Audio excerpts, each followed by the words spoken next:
ክቡራን ሊቃውንተ ቤተ ክርስቲያን፣ አበው ካህናት፣ አኀው ዲያቆናት፣ ዘማሪያን የእግዚአብሔር ቸርነት ምሕረትና ይቅርታ በሚነገርበት ቅዱስ ስፍራ የተሰበሰባችሁ በክርስቶስ አባቶቼ፣ እናቶቼ፣ ወንድሞቼና እህቶቼ በአምላካችን ፍጹም ሰላም እንደምን ሰነበታችሁ? እንደምን አላችሁ? እንኳን አደረሳችሁ። አምላካችን በምሕረቱ ብዛት ጠብቆ ከመዓቱ ሰውሮ ለዚች የተወደደች ዕለት ስላበቃን ቁጥር ስፍር ስለሌለው ቸርነቱ ስሙ ለዘላለም የተመሰገነ ይሁን። እንደ እግዚአብሔር ፈቃድ የእግዚአብሔርን ቃል መነሻ በማድረግ እንማራለን። የትምህርታችን ርዕስም የሆነው ሐዋርያው ቅዱስ ጳውሎስ ለቆሮንቶስ ክርስቲያኖች በጻፈው መልእክቱ በመጀመሪያይቱ ምዕራፍ 2 ከቁጥር 8 ያለውን ቃል መነሻ እናደርጋለን። ሶበሰኬ አይመሩ እምይሰቀልዎ ለእግዚአ ስብሐት፣ ቢያውቁስ ኖሮ የክብርን ጌታ ባልሰቀሉት ነበር ይላል። ቢያውቁስ ኖሮ የክብርን ጌታ ባልሰቀሉት ነበረ። ሐዋርያው ወደ ኋላ ተመልሶ ከዘመናት በፊት ተሰውሮ የነበረውን ጥበብ እንናገራለን። ያ የምንናገረው ጥበብ ደግሞ ለክብራችን ተሰውሮ ይኖር የነበረውን ነው ይልና ከዚህ ዓለም ገዢዎች አንዱስ እንኳን ይሄን ጥበብ አላወቀውም ይላል። ይሄን ጥበብ ለክብራችን ተሰውሮ የኖረውን ማለት ነው። ይቀጥልና ቢያውቁስ ኖሮ የክብርን ጌታ ባልሰቀሉት ነበረ ይላል። እንደሚታወቀው ዛሬ እያከበርነው ያለው በዓልና ዕለቱ ቀኑ መድኃኔዓለም ነው። ዕለቱ ደግሞ ዓርብ ነው። ይህን ስናስብ ሁል ጊዜ አምላካችን ለድህነት ዓለም በመስቀል ተሰቅሎ ሥጋውን ቆርሶ ደሙን አፍስሶ ለእኛ ያለውን ፍቅር የገለጠበትን ዕለት ሁል ጊዜ እናስበዋለን። ይህን ቀን ስናስብ በዓለም ከፍተኛው ማለት ነው የመጨረሻው በምድር ላይ የተሰራው በደል የሚባለው በክርስቶስ ላይ የደረሰው መከራ ነው። እንደሚታወቀው ምንም ኃጢአት፣ ምንም በደል፣ ምንም ነውርና ነቀፋ ሳይኖርበት በበደልና በግፍ በመስቀል ላይ ተሰቅሎ ስለኛ እንደሞተ የምንናገርበት ቀን ነው። ስለዚህ ይህ በደል በዓለም የተሰራው ይሄ ሁሉ ግፍ የሆነው በዕለተ ዓርብ ለምንድን ነው ከተባለ አላዋቂዎች በፈጠሩት ስህተት ምክንያት ነው ይህ በደል የተሰራ። በዓለም እንደሚታወቀው ክርስቲያኖች ሁለት አይነት ዕውቀቶች አሉ። አንደኛው የኃጢአት ወይም የክፋት የሰይጣን ዕውቀት ሲባል፣ ሁለተኛው ደግሞ እግዚአብሔራዊ ዕውቀት ይባላል። አንድ ሰው ኃጢአት ሲሰራ በደል ሲያበዛ ክፉ ዕውቀት ነው የሚያውቀው፣ በጎ ዕውቀት አያውቅም። እንደምታስታውሱት በኦሪት ዘፍጥረት እንደተጻፈው አዳምን ከዚህ ዕፅ ከዚህ እንጨት እንዳትበላ፣ ይህንንም እንጨት መጽሐፉ ሲገልጠው እንደዚህ ይላል፣ መልካምንና ክፉን ከምታሳውቀው ይላል። መልካምንና ክፉን ዕፀ በለስን ሕግ ናት እንዳትበላ ተብሏል፣ እንዲጠብቃት። ስለዚህ መጠበቁ መልካም ዕውቀት ያሳውቀዋል።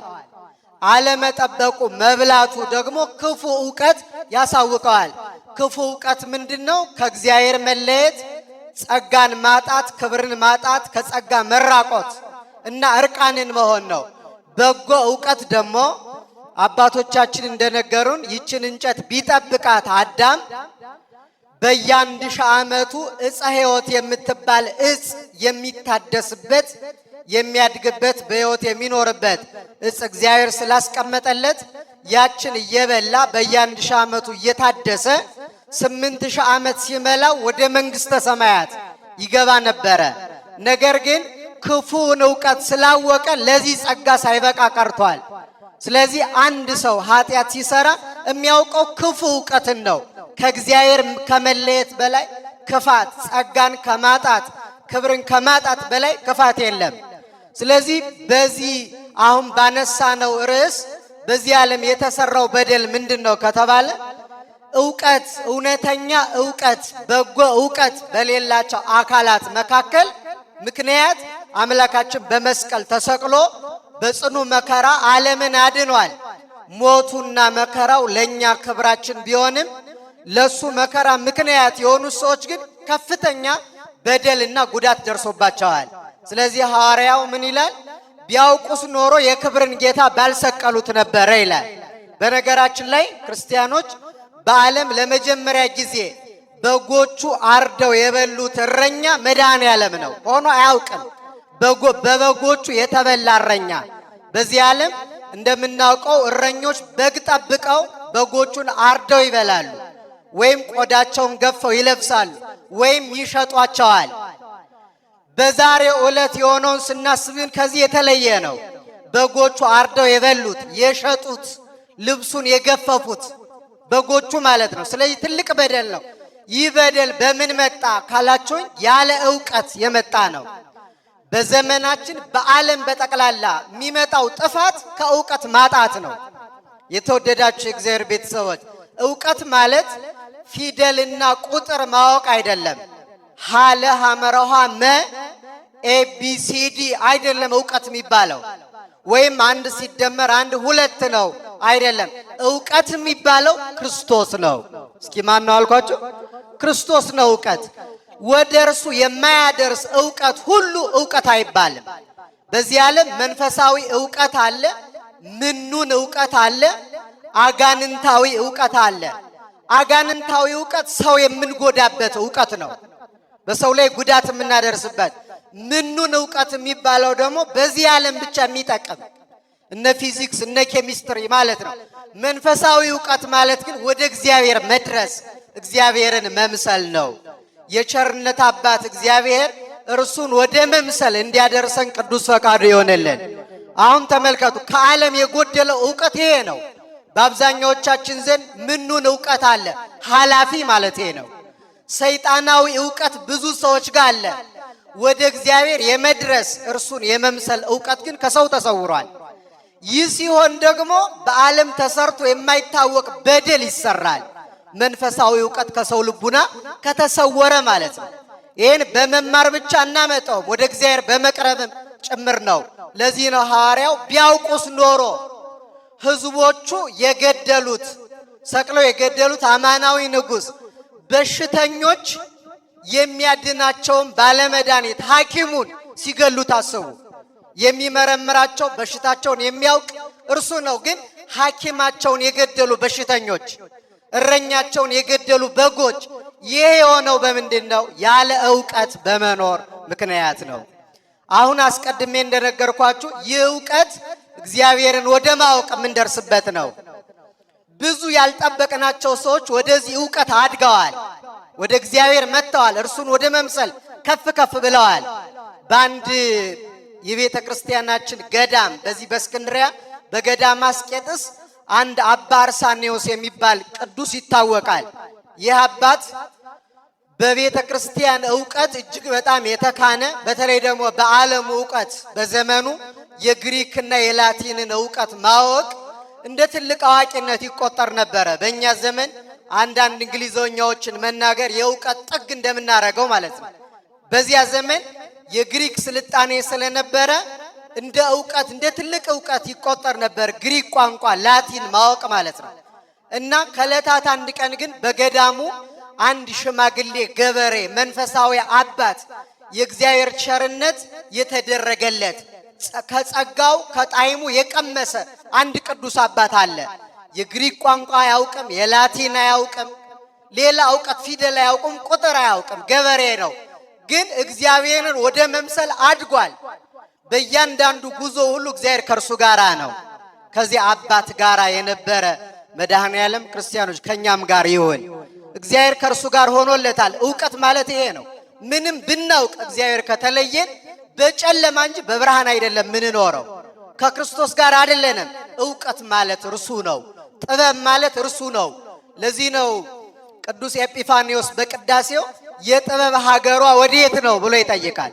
እስኪ በሉ የጥበብ ሀገሯ ኧረ አይሰማም። ወዴት ነው?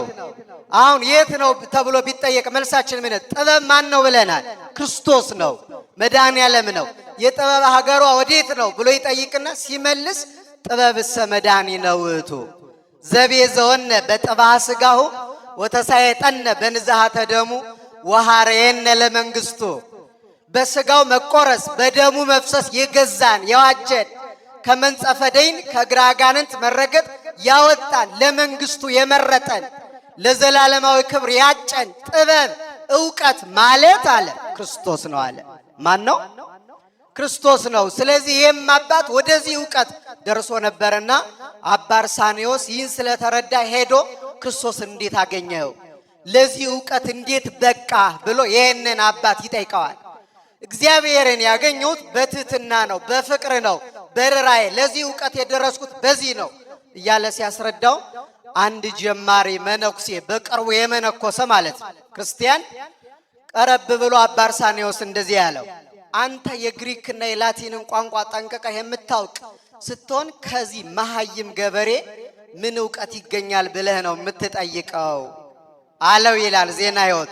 የኔ አባ አርሳኔዎስ እንደዚህ ያለው በእርግጥ ልክ ነው፣ የግሪክና የላቲንን ቋንቋ ጠንቅቄ ተምሬያለሁ አውቃለሁ።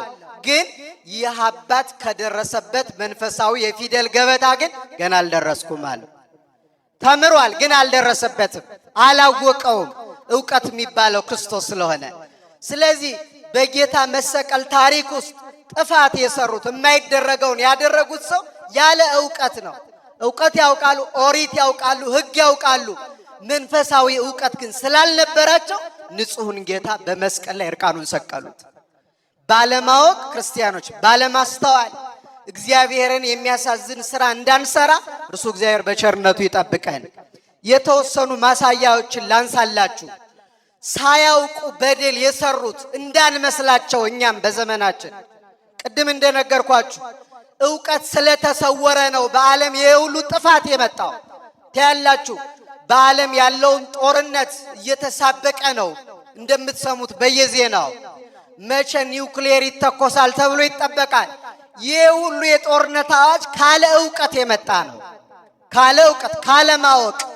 ዕውቀት ማለት ሰው ማዳን ነው። ሰው ምን ማለት ነው? ሰው መርዳት ነው። አያችሁ ዕውቀት ማለት ሰው ማዳን ስለሆነ ልዑሉ ጌታ ከሰማይ ወርዶ አዳነን መጥቶ። ዕውቀት ማለት ይሄ ነው። ጥበብ ማለት የወደቁትን ማንሳት፣ የተሰበሩትን መጠገን፣ የራቁትን ማቅረብ ነው ዕውቀት እንጂ ሰው መግደል፣ መከራ ማምጣት፣ ስለ ሰው ክፉ ማሰብ ይሄ ዕውቀት ሊሆን አይችልም። የጥፋት ዕውቀት ነው። የሞኝነት ዕውቀት ነው። ሰው ከሚጎዳ ዕውቀት መድኃኔዓለም ይሰውረን። ወደዚህኛው ዕውቀት መድረስ ይገባል። ደግሞ እኮ ጉዳቱ ለራሳችን ነው። የሚገርማችሁ ክርስቲያኖች እስኪ ላንሳላችሁ። አንደኛው አላዋቂ ፍጥረት ማን እንደሆነ ታውቃላችሁ? ሰይጣን እኮ ነው። ዕውቀት የጎደለው ማስተዋል የጎደለው በዚህ ምክንያት ጸጋውን ክብሩን ያጣ እሱ እኮ ነው። በነገራችን ላይ ለጌታ መሰቀል አንዱ ማለት ነው ሌሎቹን አይሁድን ያነሳሳ ሰይጣን ነው። እየሄደ በጆሮአቸው ሹክ ይላቸው ነበረ። ስለዚህ እንጨት አመሳቅለው አስተውሉ፣ ከቃሉ ጋር ናችሁ። እንጨት አመሳቅለው እንዲሰቅሉት የመከራቸው ሰይጣን ነው። ይሄ ግን ዕውቀት ነው ወይ? አይደለም። እንደሱ ያለ ዕውቀት ያለው ሰው ከሱ ጋራ ነው ህብረቱ እንጂ ከመድኃኔዓለም ጋር አይደለም። መከራቸው አይሁድን፣ ግን መጨረሻ የመከረው ምክር ለራሱ ጥፋት ነው ያመጣው። ይህንን የቤተ ክርስቲያናችን አባት ሊቁ ቅዱስ ያሬድ እንደዚህ ብሎ ይገልጠዋል። ሶበሰ አይመረ ሰይጣን በመስቀሉ ለወልድ ከመይሰደድ ይላል። ሰይጣን ይላል በጌታ መስቀል እንደሚሰደድ ቢያውቅ ኖሮ ይላል። ተመልከቱ፣ አሁን ሰይጣን የሚሳደደው በማን መስቀል ነው? ደህና አደራችሁ። በማን መስቀል ነው ሰይጣን የሚሳደደው? በክርስቶስ መስቀል። መስቀሉን ያስተከለው ግን ራሱ ነው። አሁን በደንብ አስተውሉ። ሶበሰ አይመረ ሰይጣን በመስቀሉ ለወልድ ከመይሰደድ ይልና እምያም ከሮሙ ለአይሁድ ዕፀ መስቀል ከመይትክሉ ናዝራዊ ከመይስቅሉ ማህየው ከመይቅትሉ ይልና በዘመከረ ተሃፍረ ወበዛት ከለ ተሰደ ይላል ቅዱስ ያሬድ። ምን ማለት ነው? ሰይጣን በክርስቶስ መስቀል ሲሰደድ እንደሚኖር ቢያውቅ ኖሮ አይሁድን መክሮ ቀራንዮ ላይ መስቀሉን አያስተክልም። መሰደጃው ነው፣ የሱ መጥፊያው ነው። ሰው እንደውም እንዴት መጥፊያውን ይተክላል? ክርስቲያኖች ዓለም እኮ እያረገ ያለው ይሄንን ነው። መጥፊያውን ነው የሚሰራው። ስለ መጥፊያው ነው የሚያስበው። በሚጠፋበት ጎዳና ነው እየተጓዘ ያለ። አሁን ይህን በደንብ አስተዋሉ። እኛ ራሱ አሁን ጉዟችን በሚያጠፋን ነው በሚያድነን መንገድ ላይ ነን? ወደ ክርስቶስ በሚያቀርበን ወይስ በሚያርቀን ጎዳና ላይ ነው ያለነው? ሰይጣን ግን ይህን አረገ። ለምን? አላዋቂ ስለሆነ፣ ማስተዋል ስለጎደለው።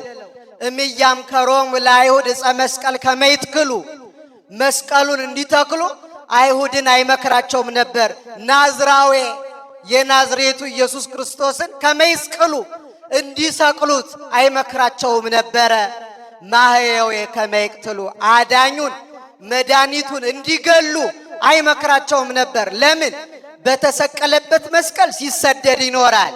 የመድኃኔዓለም ስም ሲጠራ እንዳፈረ በዘመከረ ታፍረ በመከረው ምክር ሲያፍር ይኖራል። በሰራነው በደል ክርስቲያኖች በመከርነው ክፉ ምክር እያፈርን ከመኖር መድኃኔዓለም ይሰውረን። አሁን በእኛ ዘመን በእኛ ሕይወት ውስጥ ለመሆኑ ቀና ብለን የምንሄድበት ምክር ነው እየተመከረ ያለ ወይስ የምናፍርበት? ይህን እስኪ በደንብ በህሊናችን ውስጥ እንመርምረው። አብዛኞቻችን ግን የምንኖረው ሕይወት ይሄ ነው። የምንሰራው የምናፍርበትን ነው። የምናፍርበትን ስራ እየሰራን ከኖርን እንደ ሰይጣን ነው። መስቀልን ባላስተከልኩት ነበረ፣ ጌታን ባላሰቀልኩት ነበረ ምን አረጋለሁ? የምንጸጸትበትን ስራ መስራት በጣም ይከብዳል። መጨረሻ ላይ እኮ ጌታ በተሰቀለበት ሰዓት ኤሎሄ ኤሎሄ ላማ ሰበቅታኒ፣ አምላኬ አምላኬ ለምን ተውከኝ ሲል ተራ ሰው ፍጡር መስሎት ቀርቦ ነፍሱን ተቆራኝቶ ወደ ሲኦል ስጋውን ተቆራኝቶ ወደ መቃብር ለመውረድ ሲቀርብ በእሳት ጃንጅር በነፋስ አውታር ወጥሮ ሲይዘው በጣም ተጸጸተ። በእርግጥ የሰይጣን ጸጸት ጥቅም የለውም እንጂ እንዲው ሌላ ሰማይ ኖሮ ሌላ ሰማይ ብክስህ፣ ሌላ ምድር ኖሮ ሌላ ምድር፣ ሌላ ፍጥረት ኖሮ ሌላ ፍጥረት ብክስህ ዓርብ ጠዋት 12 ሰዓት ላይ በጲላጦስ አደባባይ ለአንዲት ደቂቃ ያቆምኩን ያህል አይከስልኝም። እነዚህ ሁሉ ካሳ አድርጌ ባቀር ግን በቃ ተወኝ ወደ ነበርኩበት መለሰኝ ብሎ እያዘነ ራሱን እየረገመ ሄደ ይላል ሰይጣን። የሚያጸጽት ስራ የሚያሳዝን አንገት በዘመከረ ታፍረ ወበዛት ከለተሰደ በመከረው አፈረ፣ ባስመከረው አፈረ፣ ባስተከለው ደግሞ ተሰደደ። ስለዚህ ለዚህ ነው ሐዋርያው ቢያውቁስ ኖሮ የክብርን ጌታ ምን ባላሉት? አረ ንገሩኝ፣ ምን ባላሉት? ባልሰቀሉት ነበረ። ዕውቀት ስቅለቱ ለኛ መድኃኒት ነው። ሞቱ ለኛ መድኃኒት ነው። መከራው ለኛ መድኃኒት ነው። ግን ለሞቱ ምክንያት የሆኑት ግን ተጎድተዋል ክርስቲያኖች። ስለዚህ አንደኛው ሰይጣን ነው። የሚያጸጽት የሚጎዳ የሚያሳዝን እኛን የሚያጠፋ ስራ ከመስራት እግዚአብሔር ይጠብቀን። አንደኛው እሱ ነው። ሁለተኛው አይሁድ ናቸው። አስተውላችሁ ስሙኝ። ሁለተኛው አይሁድ ናቸው። ቢያውቁስ ኖሮ የተባሉት የክብርን ጌታ ባላት ያደረጉት በሙሉ የጥፋት ነው። የሚገርማችሁ በዚህ በቤተ ክርስቲያናችን ድርሳነ ማህየው የሚባል መጽሐፍ አለ። ጲላጦስ የሚባለው በኢየሩሳሌም የነበረው መስፍን የእስራኤል መስፍን ከሮም ነው የመጣው። በዘመኑ እስራኤል በሮም ግዛት ውስጥ ስለነበረች ከሮም መጥቶ ክርስቶስ የሚያደርገውን ነገር ያይ ነበረ። አይቶ አይሁድ ካልተሰቀለ ካልሞተ ዛሬ አንተ የቄሳር ጠላት ነህ ሲሉት እሱ ያቀረበላቸው ነገር ነበረ። ተመልከቱ። እኛ ጋር አንዳንድ ጊዜ እኛ ጋር የተሰወረ ዕውቀት ሌላ ቦታ እናገኘዋለን። በጣም ያሳፍራል። አሁን ክርስቶስን ሊያውቁት ሊረዱት ሊወዱት የሚገባ አይሁድ ነበሩ። ለምን? ቢያንስ በስጋ እዚያ ኢየሩሳሌም እስራኤል ነው የተወለደው ጌታ። ይሄ ሰው ጲላጦስ ግን ከሮም ነው የመጣው። እንዲህ አላቸው፣ ሳየው እውር ያበራል፣ ድውይ ይፈውሳል፣ ሙት ያስነሳል፣ የሰው ችግር ሁሉ ሲፈታ ነው የሚኖረው እና እንዴት እንደዚህ ጠላችሁት? ይሄ የሚሰራው ስራ እኮ የሚያሸልም ስራ እንጂ የሚያስገድል አይደለም አላቸው ጲላጦስ። ይሄኔ አይሁድ ግደለው ብለናል ግደለው አሉት። ይሄኔ ቀጠለና እንዲህ አላቸው፣ እናንተ ከጠላችሁት የሰራው በጎ ነው፣ ከጠላችሁት ግን አላቸው በቃ ተውት፣ አትግደሉት፣ ሀገራችሁን ይልቀቅላችሁ። ሌላ ሀገር ሄዶ የታመመ እየፈወሰ ሙት እያስነሳ ጋኔን እያወጣ ሰው እየረዳ ይኑር እና ከሀገራችሁ ይውጣላችሁ ሲላቸው እዚህ ሀገር ካልሞተ ካልገደል ነው አይወጣም። ለሌላም አይሆንም ለኛም አይሆንም። ሌላውም አይጠቀምም እኛም አንጠቀምም አሉ አይሁድ። ይሄኔ እኔ ከደሙ ንጹህ ነኝ ብሎ እሱ እጁን ታጠበ። በዚህ ምክንያት ሰይጣን የመከራቸውን ምክር ሰምቶ አይሁድ ጌታን በመስቀል ላይ ከምድር ከፍ ከሰማይ ዝቅ አድርገው ሰቀሉት። ያዋረድን መስሏቸው ልብሱን አወለቁት። ከቃሉ ጋር ናችሁ ክርስቲያን? ምኑን አወለቁት? በቃ ሰው ሁሉ እንዲያየው እርቃኑን ለነሱ ተዋረዶ አድርገው አዋረድን ብለው በሁለት ወንበዴዎች መካከል አዋረድን ብለው እርቃኑን አዋረድን ብለው ውርደቱን ሰው ሁሉ እንዲያይ ከፍ አድርገው ማለት ነው። ይሄ ሁሉ ግን አልገባቸውም። እንዴት እየሆነ እንደሆነ አላዋቂነት መከራ ነው ክርስቲያኖች፣ አለማወቅ። እነሱ አዋረድ ነው ብለው ነው፣ ግን ክብሩ ተገለጠ። ለኛ ያለው ፍቅር ታወቀ። እኛን እንዴት እንደወደደን ተገለጠ። አሁን እንደነገርኳችሁ በሁለት ወንበዴዎች መካከል ሲሰቅሉት ለካ ምን እያለ እንደሆነ ታውቃላችሁ? ዓለምን ለማሳለፍ እመጣለሁ፣ ያኔ በእናንተን በግራ አቆማችኋለሁ። በግራ በኩል እንደተሰቀለ ወንበዴ ክፉ ሥራ የምትሰሩትን እናንተን በግራ የማቆም ጻድቃንን በቀኝ የማቆም እኔ ነኝ እያለ ነው። በሁለቱ መካከል ሲሰቅሉት በሕያዋንና በሙታን ለመፍረድ የሚመጣ በዚያ ላይ ደግሞ እርሱ ከወንበዴዎች ጋር ተወለቆ ምስለ ጊጉያን ከመይደምረነ ምስለ ነፍሰ ጻድቃን ከወንበዴዎች ጋር ተቆጠረ እኛን ከቅዱሳን ጋር ሊደምረን ይህንን እየገለጠ ነበረ መድኃኒታችን ኢየሱስ ክርስቶስ። ሁለተኛው ደግሞ አሁን ቅድም እንደነገርኳችሁ እርቃኑን ነው የሰቀሉት። በወንበዴዎች መካከል ነው፣ ከፍ አድርገው ነው ብያችኋለሁ። ይህንን አባ ጊዮርጊስ ዘጋስጫ የሚባል የቤተ ክርስቲያንን አባት እንደዚህ ይላል። ልክ ነው ይላል። እርቃኑን ሊሰቅሉት ይገባል ይላል። መጀመሪያ ሊገርሉት ይገባል ወልደ እግዚአብሔርን። ለምን? እሱ ካልሞተ እኛ አንድንምና አንደኛው። ሁለተኛው እርቃኑን ሊሰቅሉት ይገባል ይልና መብራት ሊሸፈን አይገባውምና ይላል። እስኪ በሉ መብራት ሊሸፈን ይገባዋል? አሁን እኛ ቤታችን ውስጥ ያለውን መብራት መሬት ላይ የምናስቀምጠው ጣራ ላይ ነው። ለምን? ለሁሉ እንዲያበራ አይደለ? ሁለተኛ ደግሞ ልብስ አምጥተን መብራቱን እንሸፍነዋለን። ከሸፈነውማ ምኑን መብራት ሆነ? ስለዚህ ሊቁ ምን አለ? መብራት ነውና የዓለም ብርሃን ነውና ሊሸፍኑት ስለማይገባ እርቃኑን ሰቀሉት አለ። አሁን አስተውሉ። ከዚያ ደግሞ መብራትን አብርተው ብሏል ጌታ፣ ከእንቅብ በታች ሊያስቀምጡት አይገባም። አሁን እንስራ ውስጥ መብራት አናስቀምጥም፣ ቅርጫት ውስጥ አናስቀምጥም፣ ወይም ጉድጓድ ቆፍረን መብራትን አናስቀምጠውም። ለምን? ለሁሉ እንዲያበራ መብራትን ከእንቅብ በታች አያደርጉትም፣ ከፍ አድርገው ይሰቅሉታል እንጂ። ስለዚህ ጌታም ለሁሉ ለዓለም ያበራ ዘንድ ከፍ አድርገው ሰቀሉት። እነርሱ ጎዳን ብለው ነበረ፣ አላወቁትም። ግን ውርደቱን ወደ ክብር የሚቀይር አምላክ ነው። ሰዎች እውነት መድኃኔዓለምን አምነን ጸንተን የምንኖር ከሆነ አዋረድናቸው ሲሉ ያከብሩናል። ክርስቲያኖች ያከብሩናል። ልክ ወርቅን የተጣራ ለማድረግ ይላል ዮሐንስ አፈወርቅ በእሳት እንደሚፈትኑት በክርስቶስ ያመነች ቤተ ክርስቲያንና ምእመን በሰዎች ዘንድ በሃይማኖት ምክንያት ውርደትና መከራ ሲገጥማት እንደተነጠረ ወርቅ እየከበረች ነው የምትሄደው። እነሱ እያዋረድ ነው ብለዋል፣ ግን እየከበረ ነበረ። እስኪ ያስተውሉ ክርስቲያኖች። ስለዚህ አይሁድ ባለማወቅ ቢያውቁትስ ኖሮ እርቃኑን መሰቀሉ ለክብር መሆኑን ከፍ ብሎ መሰቀሉ በወንበዴዎች መካከል መሰቀሉ የተለየ ትርጉም እንዳለው ቢያውቁ ኖሮ ይሄን ባላደረጉት ነበረ። ሌላ እውቀት ነው የነሱ፣ የስህተት መንገድ ነው። እግዚአብሔር ከስህተት መንገድ ይሰውረን። ሌሎችም በጣም ብዙ አሉ። ይሁዳስ አንዱ አላዋቂ አይደል እንዴ? ክርስቲያኖች ይሁዳ እኮ አንዱ አላዋቂ ነው። ምን ፈልጎ ነው ጌታን አሳልፎ የሸጠው?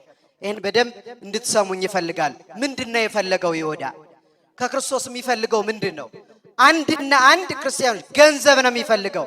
እስኪ ገንዘብ በሉ። ገንዘብ ነው የሚፈልገው ከክርስቶስ 30 ብር።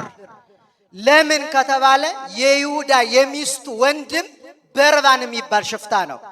ደም አፍስሶ ቋንጃ ቆርጦ ሰው ገሎ እስር ቤት ይኖራል። ሚስቱ ወንድሟን ማስፈታት ትፈልጋለች። ስለዚህ ለሱ ማስፈቻ ብር ያስፈልግ ነበረ። ያን ወንበዴ ለማስፈታት ጌታን አሳልፎ መሸጥ እንደ ምርጫ መቅረብ ነበረበት። ያን ሽፍታ ያን ወንበዴ ይሁዳን ደቀ መዝሙር እኮ ነው፣ መምህሩ እኮ ነው። አሁን አስተውሉ። ግን እየሆነ ያለው ነገር በጣም አሳዛኝ ነገር ነው። ለዚያ ነው ይሄንን ያደረገው። ስለዚህ 30 ወንበር በኋላ የሚገርማችሁ በግፍ የተገኘ ገንዘብ በኃጢአት በዝሙት በስርቆት እግዚአብሔርን በሚያሳዝን የተገኘ ገንዘብ እንደማይጠቅም አንዱ በይሁዳ ነው የሚታወቀው። ለምን ተቀብሎ ሄዶ ንጹሕ ሰው አሳልፌ ሰጥቻለሁ ብሎ ተጸጽቶ ሄዶ ይላል በተነው ብሩን ለአይሁድ ቢሰጣቸው እኛ የደም ብር አንቀበልም አሉ። እንዴት እንደሚመጻደቁ ተመልከቱ። የደም አሳልፈው የሸጡት ደሙን ለማፍሰስ እየተዘጋጁ ያሉ እነሱ ብሩን ሲሰጣቸው ግን እኛ የደም ብር አንፈልግም አሉ። ተመልከቱ ሰው ምን ያህል ግብዝና ተመጻዳቂ እንደሆነ። ከዚያ ግን ይሁዳ ያን በተነው። አይጠቅምም። የኃጢአት ገንዘብ አይጠቅምም። የክደት ገንዘብ ሃይማኖት ለውጦ ክብርን አዋርዶ ከጸጋ ተራቁቶ የሚገኝ ገንዘብ አያከብርም። ክርስቲያኖች ለምን ካላችሁ ይኸው ይሁዳን አየነው። 30 ብሩን በትኖት ቀረ። ብዙ እኮ የጨበጥናቸው ነገሮች ተበትነዋል። ለምን? በትክክለኛው መንገድ ያልተገኙ ናቸው። ሰው አስለቅሰን ከሆነ የመጣው በደል ሰርተን ከሆነ አይበረክትም። በትክክለኛው መንገድ ገንዘብ አግኝተን እኛም እንድንጠቀም ሰው እንድንጠቀም ክርስቲያኖች መድኃኔዓለም ይርዳን። አሁን ነው እንጂ እኮ ዝም ብለን ገንዘብ ስናመጣ ቤተክርስቲያን የምትቀበለው። በጥንቱ እኮ ቤተክርስቲያን በግፍ የተገኘ ገንዘብ አይገባም ወደ ቤተ መቅደስ። በግፍ በኃጢአት በዝሙት በስርቆት ሰው በማስጨነቅ በማጭበርበር የተገኘ መባ ሆኖ ለመድኃኔዓለም አይመጣም። ያለ የማን ገንዘብ? የይሁዳ ገንዘብ ነው። ሰውን በመሸጥ ሰውን በማጭበርበር ገንዘብ መጥቶ ለሱ መባ ሆኖ አይቀርብም።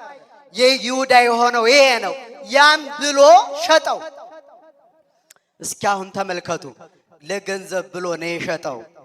ግን ከገንዘብ ሁሉ በላይ ከወርቅ ሁሉ በላይ ከእንቁ ሁሉ በላይ በዚህ ዓለም ካሉ ሁሉ ማዕድናት በላይ ነው መድኃኔዓለም። ነው አይደለም? ነው አይደለም? እሱን የያዘ ሰው ትልቅ ገንዘብ ነው። ወርቅ ነው ራሱ የማያልቅ ወርቅ። ግን አላወቀውም። ምን ታረጉታላችሁ? እኛም እኮ እንደዚያው ነን ክርስቲያኖች። መድኃኔዓለምን ይዘን እኮ ድሃ የሆን ሰዎች እኮ ነን። አማናዊ ወርቅ እኮ እሱ ነው። አማናዊው ብር እሱ ነው። አማናዊ ገንዘብ እርሱ ነው። የማያልቅ ማለት የማይጠፋ። ይሄንን አባ ጊዮርጊስ ሰዓታት በሚባል ድርሰቱ እንዲህ ብሎ ይገልጸዋል።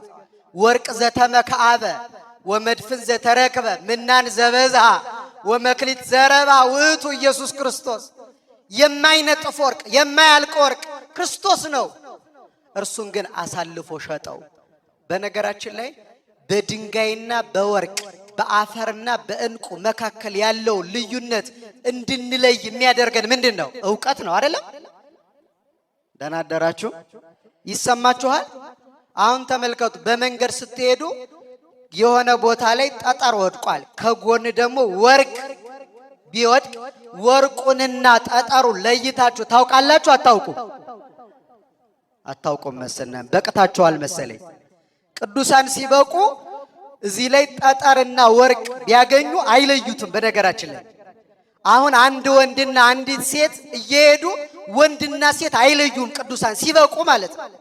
አሁን እኛ ወንድና ሴት እየሄዱ ቢል አይናችን ወደ ሴቷ ሊያተኩር ይችላል፣ ገና ስለሆነ ማለት ነው።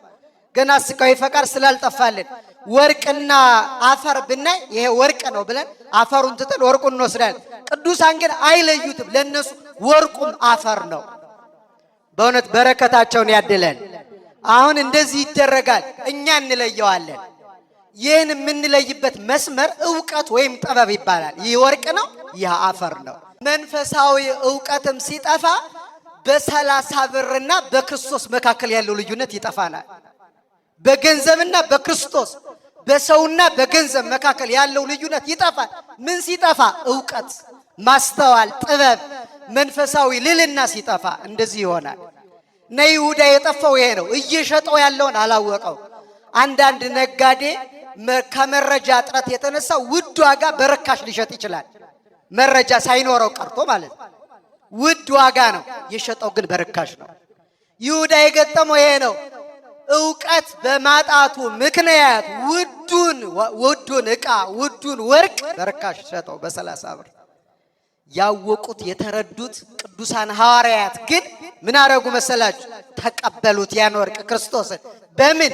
ከጎኑ በፈሰሰው ውሃ በጥምቀትና ከጎኑ በፈሰሰው በደሙ በቁርባን ተቀብለው ይዘውት ወደ ዓለም ሁሉ ሄዱ። ክርስቶስን ለሚፈልግ ሁሉ በሃይማኖት በልጅነት ለተራቆተ ለድሃው ዓለም ሁሉ ሰጡት። ክርስቶስን ግን ሳያልቅ ቀረ። ለእያንዳንዳችን አሁን ሁላችን ከኛ ጋር ማን አለ? ክርስቶስ አለ። ማን አለ? ክርስቲያኖች መድኃኔዓለም አለ። ይህን ሁሉ የሰጡን ሐዋርያት ናቸው። እናንተም ጋር አለ፣ ሁላችንም ጋር አለ። ስለተጠመቅ ከጎኑ በፈሰሰ ውሃ ተጠምቀን እርሱ አለን። መድኃኔዓለም ከኛ ጋራ ነው። ክርስቶስ ከኛ ጋራ ነው። ሁላችንም ጋር አያልቅም። ግን ሁላችን እንበለዋለን፣ አያልቅም። ሁላችን እንጠጣዋለን፣ አያልቅም። ሁላችን እንለብሰዋለን፣ አያልቅም። ልብሳችን እኮ ነው። አንትሙ ለተጠመቀሙ ክርስቶስ ለበስክሙ፣ እናንተ የተጠመቃችሁ ሁሉ ክርስቶስን ለብሳችሁታል ይላል ቅዱስ ጳውሎስ። ማንን ለብሳችሁታል? ስለዚህ እያንዳንዱ ሰው ክርስቶስን ለብሷል። የማያልቅ ልብስ፣ በልተውት የማያልቅ እንጀራ፣ ጠጥተውት የማያልቅ ወይን የተለየ ነው። ይሄንን ግን ይሁዳ ባለማወቁ ምክንያት አሳልፎ ሸጠው። የተወደደውን የተከበረውን ባለማወቅ ጸጋን ከማጣት እግዚአብሔር ይሰውረን። ክርስቲያኖች በጣም አስተውሉ። ይህንን የምንለው በእኛ ዘመን ሳያውቁ የከበረውን ነገር በርካሽ የሚሸጡ ሰዎች ስላሉ፣ የሃይማኖት ክብር ሰው ካልገባው ምን ይደረጋል? የቤተ ክርስቲያን ክብር፣ የክህነት ክብር እያንዳንዱን ሰው ካልተረዳው ምን ይደረጋል? ጸጋ የሚባለው ማለት በእኛም ዘመን ውድ የሆነውን ነገር ወደ ማቃለል መተናል። በእኛ ዘመን ሃይማኖት መቀለጃ ሆኗል። ቤተ ክርስቲያን መቀለጃ ሆናለች። ልጅነት፣ ክርስትና፣ ቅዱሳት መጻሕፍት የማንም መጫወቻ ሆኗል። ሰው የፈለገውን የሚናገርበት የማያውቀውን ማለት የማያውቀውን የሚናገርበት ዘመን ሆኗል። ዕውቀት ስለተለየ ነው እንደዚህ የሆን ነው። ምን አግኝተን ነው ግን አሳልፈን የሰጠ ነው? አሁን ምን ይላል መሰላችሁ? ስለ ይሁዳ ቅዱስ ያሬድ ሲናገር እንዲህ ብሎ ይጠይቀዋል። ምን ተዋሃቡከ አይሁድ ይሁዳ ዘከመ ወሃበከ ክርስቶስ ይለዋል። ይሄን በደንብ ስሙኝ።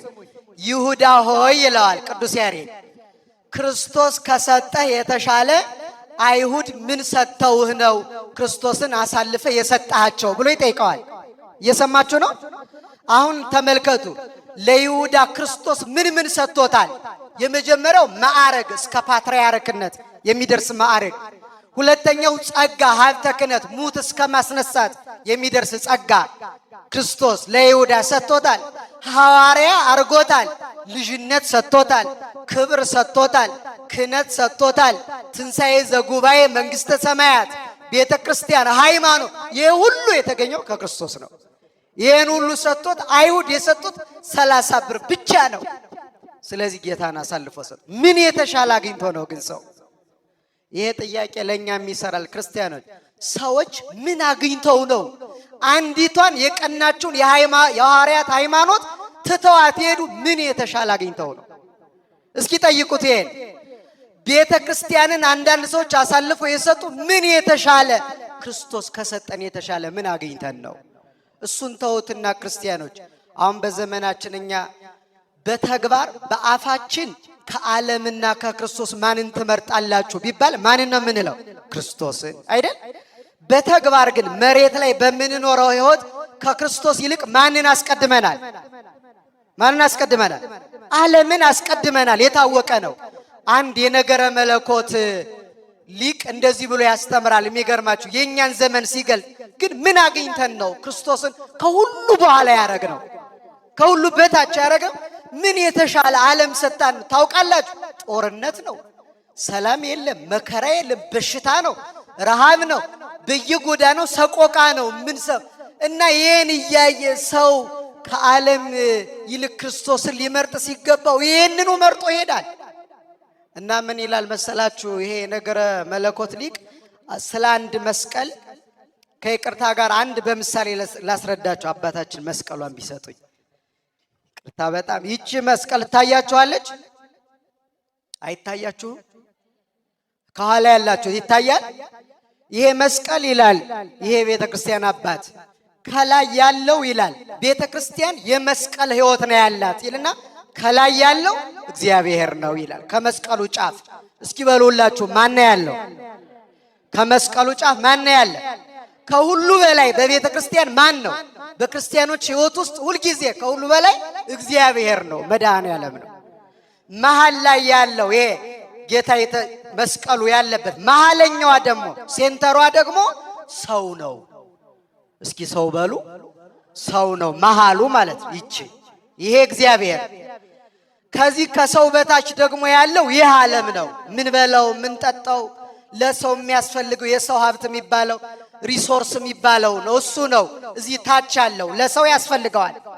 ስለዚህ ሰው ያለው በእግዚአብሔርና በዚህ ዓለም መካከል ነው። አስተውሉ። ክርስቲያኖች ግን ወደ ኃጢአት ሕይወታቸው ሲገሰግስ ከጽድቅ ሲወጡ ይላል ይሄ እንደዚህ ይገለበጣል ይላል። ይሄ እንደዚህ ይገለበጣል። አስተውሉ። ቅድም ከላይ ነው ወይስ ዓለም ከላይ ነው? ስጋዊ ፈቃድ ከላይ ነው ወይስ እግዚአብሔር ነው? በእኛ ሕይወት ይህን መጠየቅ የዘመናችን ከባዱ ጥያቄ ነው። እግዚአብሔር ይስጥልኝ አባት። ሰምታችሁኛል? አሁን በእኛ ሕይወት ውስጥ ከላይ ያለው ማን ነው? ከመሃልኛ ነን። እግዚአብሔር መሆን አለበት። ያለዛ የቤተ ክርስቲያን ሕይወት ይቀራል፣ ክርስትና ይቀራል። መሪያችን መድኃኔዓለም ነው መሆን ያለበት። አሁን ግን የሚመራን ሌላ ነው። መስቀሉ ተገልብጧል። እግዚአብሔር አይመራውም። ሕይወታችንን ትተነዋል። አንተም ውስተ ተሐውሩ ግድመ ግድመ ወአነሂ አሐውር ግድመ ግድመ። እናንተ በዚህ ትሄዳላችሁ፣ እኔ በዚህ። የኔና የእናንተ መንገድ አልተገናኘም ይላል በነቢዩ አድሮ። ስለዚህ ዓለም ምን የተሻለ ሰጥታን ነው ከመድኃኔዓለም ይልቅ አብዛኞቻችን ዓለምን የመረጥ ነው። በነገራችን ላይ ንስሐ ሳይገቡ መኖር ዓለምን መምረጥ ነው፣ መድኃኔዓለምን መምረጥ አይደለም። ሳይቆርቡ መኖር ዓለምን መምረጥ ነው። ከጽድቅ ርቆ መኖር ዓለምን መምረጥ ነው። ስለዚህ ወደዚህ ያልመጣን በሙሉ ምን አግኝተን ነው? ግን ከመድኃኔዓለም የሚበልጥ ምን ተገኝቶ ነው? እሱን ትተነው ይሄር ነው። በአምልኮት በግብር በሁለንተና ትተነው ይሄር ነው። በምንድን ነው? እስኪ ይሄን እናስተውል ክርስቲያኖች። በጣም ሁልጊዜ ሕሊናችን ውስጥ ይችን መስቀል እንዳንረሳት በሕይወታችን ውስጥ መድኃኔዓለም ከላይ መሆኑን አረጋግጡ። እሱ የማይመራው ትዳር፣ እሱ የማይመራው ስራ፣ እሱ የማይመራው ትምህርት ዋጋ የለውም። እንደዚህ ድብልቅልቅ ያለ ሕይወት ውስጥ የገባ ነው። በዚህ ምክንያት መስቀሉ ተገልብጧል። በእኛ ዘመን መድኃኔዓለም ከሁሉ ከገንዘብም ከስልጣንም ከክብርም ከምንም በታች አድርገነዋል። በእርግጥ እኛ ዝቅ የምናረገው አምላክ አይደለም፣ ልዑለ ባሕሪ ነው። በእኛ ሕይወት ውስጥ ግን ቦታ አሳጥተነዋል። የኛ ልብ ተዘግቷል። በቸርነቱ ልባችንን የሁላችንንም ከፍቶ የቤተ ክርስቲያን ትክክለኛ የሆነ እርሱ ከላይ ዓለም ከታች እኛ ከመሃል የምንሆንበትን ሕይወት በቸርነቱ ይመልስልን። ስለዚህ ምን አግኝተን ነው? የመጨረሻው አላዋቂ የሚባለው ክርስቲያኖች አላዋቂ የሚባለው በግራ በኩል የተሰቀለው ሽፍታ ነው። ተመልከቱ። በአንድ ዓለም እየኖረ ሰው በአንድ ዘመን እየኖረ አንድ ሕሊና ተሰጥቶት አንድ መጽሐፍ ተጽፎለት አንድ መምህር ተሰጥቶት እንዴት ይለያያል ሰው? አሁን ተመልከቱ። መጽሐፉ የሚነበበው መጽሐፍ የሚነበበው ፊደል መድኃኔዓለም ነው። ተሰቅሏል እርሱ። በቀኝ በኩል ያለው የሚያነበው እሱን ነው። በግራ በኩል የሚያነበው እርሱን ነው። ግን በአረዳድ ተለያዩ። በቀኝ በኩል ያለው አዋቂ ነው፣ አስተዋይ ስለሆነ ፊደሉን በትክክል አነበበው። በግራ በኩል ያለው ግን ተሳሳተ። ስለዚህ ንጉሥስ አዳኝስ ቢሆን ራሱን አድኖ እኛንም ባዳነን እያለ መስቀል ላይ ሆኖ ነው ደግሞ የሚሳደበው። አሁን የሚያሳዝነው ሰው ከእውቀት ከማስተዋል ከመንፈሳዊ እውቀትና ልዕልና ሲለይ ክርስቲያኖች ያለበትን ቦታ እንኳን አያውቅም። ማለት በማንኛው በሌላ ቦታ ስድብ መስደብ ይቻላል እያልኩ አይደለም። ግን አስተውሉ። ሰው ቢያንስ መስቀል ላይ ሆኖ እንዴት ይሳደባል? መስቀል እኮ መከራ ነው። መከራ ላይ ሆኖ በሞት አፋፍ ላይ ሆኖ በመዓት አፋፍ ላይ ሆኖ ሰው እንዴት ክፋቱን አይተው? የዘመናችን እኮ ሕይወት የዓለማችን ሕይወት እኮ እንደዚህ ነው ክርስቲያኖች። እኛ እኮ መስቀል ላይ እንዳለን ታውቃላችሁ? መስቀል ላይ ነን። ቤተ ክርስቲያን መስቀል ላይ ናት። ዓርብ ላይ ናት። እሑድን ትጠብቃለች። ግን አሁንም የሚሳደብ ሰው አለ። አሁንም ሰው የሚያዋርድ ሰው አለ። አሁንም እግዚአብሔር አያየኝም ብሎ የማይገባ ነገር የሚያደርጋል። መከራ ላይ እኮ ያለ ነው። መዓት ተደግሷል። ሰይጣን በዙሪያችን እንደሚያገሳ አንበሳ ያናፋል። ቅዱስ ጴጥሮስ እንዲህ ያለ የሚወጣውን ፈልጎ በዚህ መካከል ሆኖ አሁንም ክፋት ይጨምራል። ነገረ ዘርቅ ቧልት እያንዳንዱ ነገር በሶሻል ሚዲያ የምንናገረው ነገር በቃ ነፃ መድረክ ስለተገኘ በሃይማኖት ዙሪያ በክብር ጉዳይ የማይነገር ነገር የለም። ምን ሆነን ነው እንደዚህ የሆነው? ሰው መስቀል ላይ የሞት አፋፍ ሆኖ አፈር እያሸተተ በጭንቅ ውስጥ ሆኖ ከዚያ ለመውጣት ቢያንስ ወደ በጎነት ይመለሳል እንጂ በዚህ ሁኔታ ውስጥ ሆኖ እንኳን ወደ ልባችን መመለስ አቃተን። መድኃኔዓለም በቸርነቱ ወደ ልባችን ይመልሰን። በግራ በኩል እንዳለው ሽፍታ ነው አብዛኛው ሰው አሁን አገራችን ውስጥ መከራ ውስጥ ሆኖ ችግር ውስጥ ሆኖ ኃጢአት አያቆምም፣ ስድብ አያቆምም፣ ዝሙት አያቆምም፣ ትዕቢት አያቆምም። ከእግዚአብሔር የሚለየውን ነገር ለማቆም አይጥርም፣ ግን መከራ ላይ ነው። ከጥቂት ሰከንዶች በኋላ ወደ ሞት ሊሄድን የሚችልበት መንገድ ተጠርጓል። ግን አሁንም አይገባውም።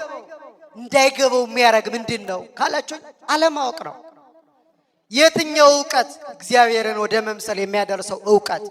በቀኝ በኩል የተሰቀለው ግን አስተዋለ። በጠራራ ፀሐይ 6 ሰዓት ላይ ፀሐይ ጨለመ፣ ጨረቃ ደም ሆነ፣ ከዋክብት ብርሃናቸውን ነሱ።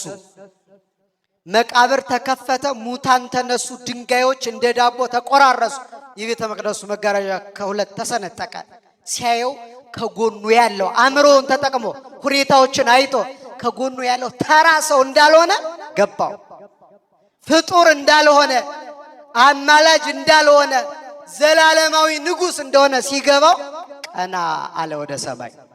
ቀና ሲል ዕውቀቱንና ሕሊናውን ስለተጠቀመ ሰማይ ተከፍቶ በዚህ ለሰው ድነት እርቃኑን የተሰቀለው ጌታ በዘባነ ኪሩብ በአብ ቀኝ ተቀምጦ ሲሰለስ ሲቀደስ አየው። በክብሩ በንግስናው በዙፋኑ በጌትነቱ ሲያየው ምን አለ? ተዘከረኒ እግዚኦ አመ ትመጽእ በውስተ መንግሥትከ፣ በመንግስት በምትመጣ ጊዜ ምን በለኝ አስበኝ አለው። ሲያዩት እኮ ቀራንዮ ላይ ንጉስም ምኑም ንጉስ አይመስልም። ለምን? ንጉስ የሚያበራ የወርቅ ዘውድ ያደርጋል፣ ካባ ያደርጋል፣ በሰራዊት ይከበባል። ይሄ ነው ንጉስ ይመስላል። እርሱ ግን የሾህ አክሊል ነው የደፋው። ፊቱ በደም ተለውሷል። እርቃኑን ነው፣ ሰራዊት የለውም። ያስተማራቸው ደቀ መዛሙርት እንኳን ሳይቀር ትተውት ሄደዋል። ከዮሐንስ በስተቀር ማለት ነው ሄደዋል። ስለዚህ ምንም አይመስልም። ግን አያቅ መንፈሳዊ ዕውቀት ማለት የተሰወረውን ለመረዳት የሚያበቃ ዕውቀት ማለት የሚታየውን አይደለም የማይታየውን። ሰው መንፈሳዊ ዕውቀት ሲኖረው የማይታየውን ነው የሚያየው፣ ከኋላ ያለው ተስፋም የሚደረገው የማይታየው ነው እንጂ የሚታየው አይደለም።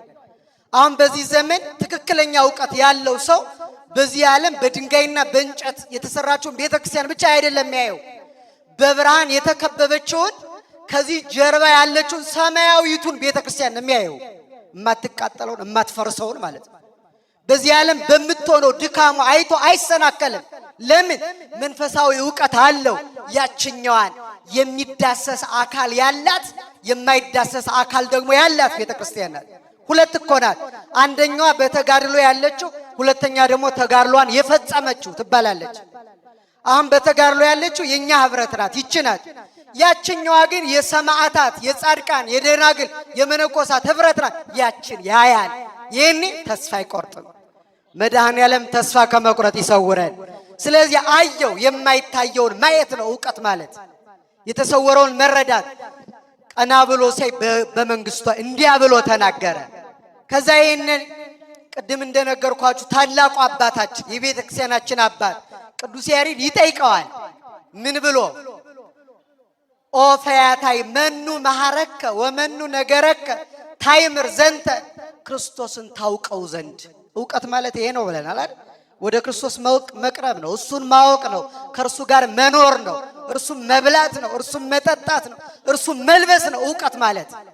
ጥበብ ማለት ማስተዋል ማለት ይህን ታውቅ ዘንድ ክርስቶስን ታውቅ ዘንድ ማን ያስተማረህ ማን የሰበከህ መምህርህ ማን ነው ብሎ ጠየቀው። በዘመን አይገናኙ የፈያታዊ ዘየማንን ሐሳብ ግን ለቅዱስ ያሬድ መንፈስ ቅዱስ ገለጠለትና እንዲህ ብሎ መለሰ።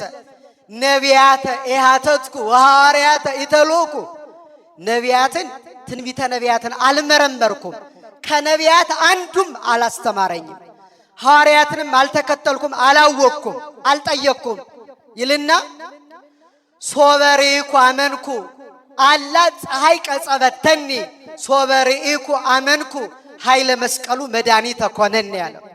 ያስተማረኝ መምህር የለም፣ መንገድ ያሳየኝ ሰው የለም። ግን ቀና ስል 6 ሰዓት ላይ ፀሐይ ስትጨልም አየኋት። እንግዲህ እርሷ ከተገዛችለት የፀሐይ ፈጣሪ ነው ማለት ነው። የከዋክብት አምላክ፣ የጨረቃ አምላክ፣ የፍጥረታት ሁሉ ጌታ፣ 3ቱ ታምራት በሰማይ 4ቱ በምድር ነው። የሰማይና የምድር ፈጣሪ መሆኑን አላ ፀሐይ ቀጸበተኒ ፀሐይ ጠቀሰችኝ፣ ይሄ ከጎንህ ያለው የኔ ፈጣሪ ነው አለችኝ ይላል።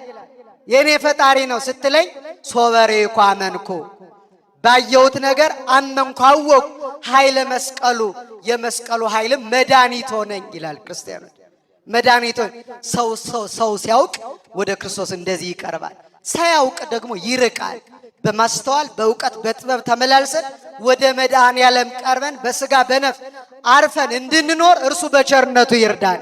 አንዳንዴ ክርስቲያኖች ሰው ከእውቀት ከማስተዋል ከጥበብ ከተለየ ከሌሎቹ ፍጥረታት እንኳን አንሶ ይገኛል።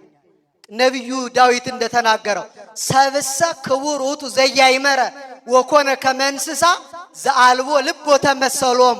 ሰው ክቡር ሳለ አላወቀም፣ እንደ እንስሳ ሆነ እነሱንም መሰላቸው ይላል። ከእንስሳ የሚለየን እውቀት ነው፣ ጥበብ ነው፣ ማስተዋል ነው። ያ ጥበብ ማን ነው? ክርስቶስ ነው። እስኪ ክርስቶስ በሉ። ክርስቶስ ነው። ይህን አስተውሉ። ከዚህ እውቀት ስንለይ ከዚህ እውቀት የሚያስወጣን ኃጢአት ነው፣ ድንቁርና ነው፣ ክደት ነው፣ ክፋት ነው፣ ተንኮል ነው። ከዚህ እውቀት ስንወጣ ከሌሎቹ ፍጥረታት እንኳን እናንሳለን። ከፀሐይ አነሰ እኮ ሰው፣ ከኮከብ አነሰ እኮ፣ ከጨረቃ አነሰ። ለምን? የፈጣሪያችንን እርቃኑን እንዳናሳይ ብለው እነሱ እኮ ጨለሙ። ሰው ግን ልብሱን ገፈፈው። በጣም በሚገርም ሁኔታ በዚህ ዓለም አውሬ የማይሰራውን ስራ ሰው ይሰራል። ይሄ ታዲያ ከእውቀት ውጭ መሆን አይደለም እንዴ?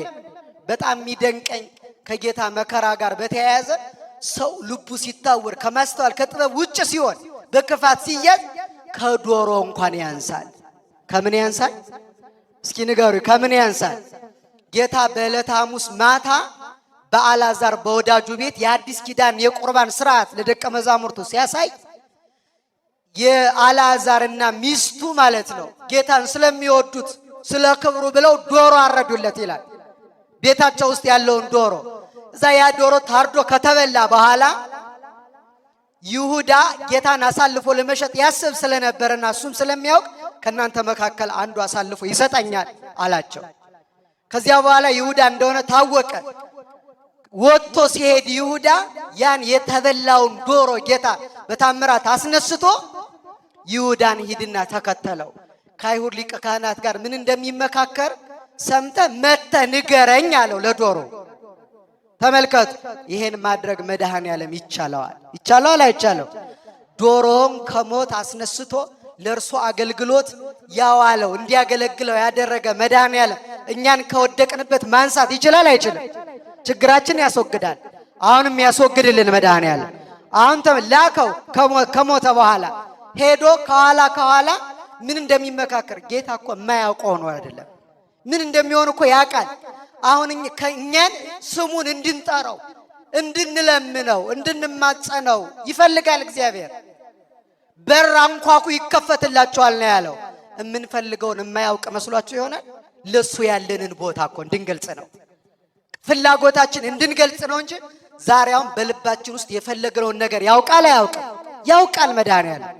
እና የሚደረገውን ያውቃል። ግን ላከው ዋጋ ሊሰጠን ክብር ሊሰጠን ሲል ጸጋ አገልግሎት ይሰጠናል። ብዙ ዋጋ ሊሰጠን ጧፍ ይዘን መምጣታችን እንደ ትልቅ ነገር ይቆጥረዋል። ከዚያ ግን ብዙ ጸጋ ሊሰጠን ነው እንድናገለግለው የሚያደርግ ላከው። ከኋላ ሄዶ ይሰልል ነበር ከኋላ ሆኖ ማለት አገልግሎት እኮ ማለት ይሄ የእግዚአብሔርን ቃል ሰምቶ ምን ማለት ቤተክርስቲያንን መጠበቅ እኮ ነው። የሚሆነውን ነገር ማወቅ ነው። ከዛ ተከትሎ ሄዶ ከአይሁድ ጋር ተመካክሮ አሳልፎ እንደሚሸጠው ሲመካከር ዶሮው ሲሰማ ይላል እያለቀሰ ወደ መድኃኔዓለም ተመለሰ ይላል። ያለቀሰ ማን ነው? በእርሱ ላይ የሆነው ነገር እንኳን ሰው ዶሮ ያስለቅሳል።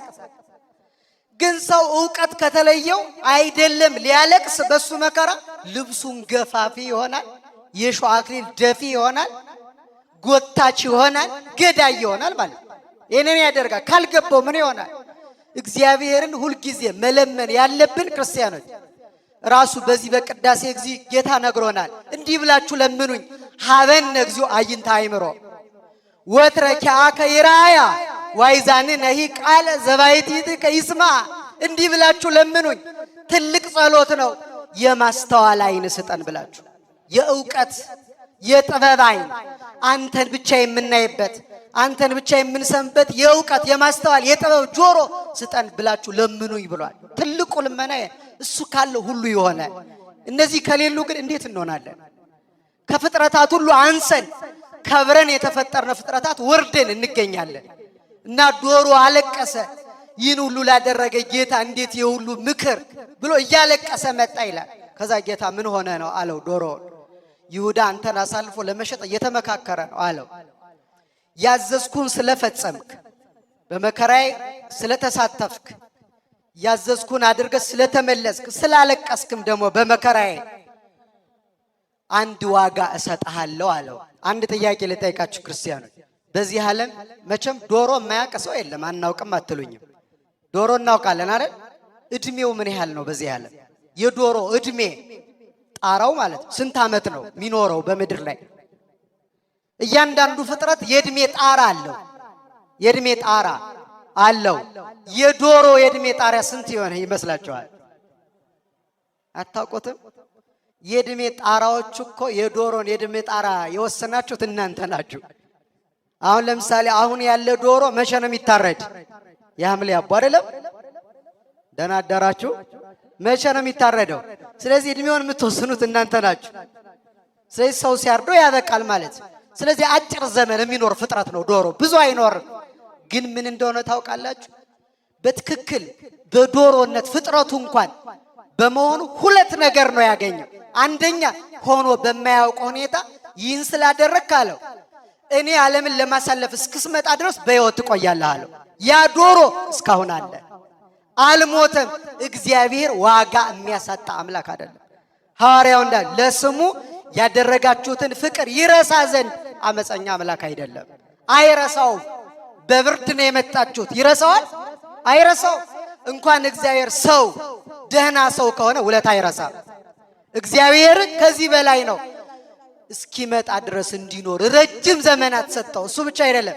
በቤተ ክርስቲያናችን አሁን በሰሙነ ሕማማት አንዱ የሚነበበው ግብረ ሕማማት ውስጥ አንድ መጽሐፍ አለ። እሱ መጽሐፈ ዶሮ ይባላል። የዶሮው መጽሐፍ ስለሱ የተጻፈበት መጽሐፍ ተጻፈለት። እድሜው ረዘመ።